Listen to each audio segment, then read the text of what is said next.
অন্তর্বর্তী সরকারের সাবেক উপদেষ্টা ও জাতীয় নাগরিক পার্টি এনসিপির মুখপাত্র আসিফ মাহমুদ সজীব ভুঁইয়ার ব্যাংক হিসাব তলব করেছে Bangladesh financial intelligence unit BFIU.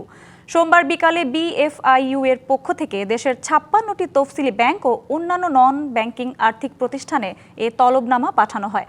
ব্যাংকগুলোতে পাঠানো চিঠিতে ৩ কর্মদিবসের মধ্যে আসিফ মাহমুদের ব্যক্তিগত অ্যাকাউন্টের সব তথ্য নথিভুক্ত করে বিএফআইইউতে পাঠানোর নির্দেশনা দেওয়া হয়েছে।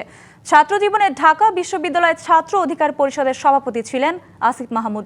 তবে বৈষম্য বিরোধী ছাত্র আন্দোলনের সমন্বয়ক হিসেবে আলোচনায় আসেন। জুলাই অভ্যুত্থানে সামনের সারি থেকে নেতৃত্ব দেওয়া সমন্বয়কদের মধ্যে তিনি অন্যতম।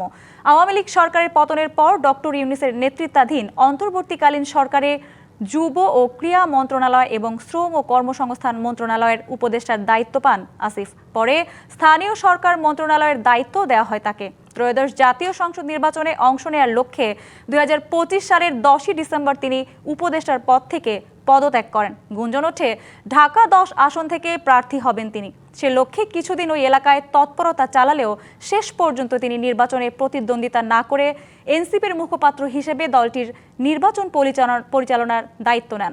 কালার এক্সপার্ট ডার্ক স্যাপ এবং মাইল্ড অন হ্যান্ডস টেকনোলজি সমৃদ্ধ অরিক্স অ্যাডভান্স ডিটারজেন্ট পাউডার আপনার লন্ড্রি এক্সপার্ট।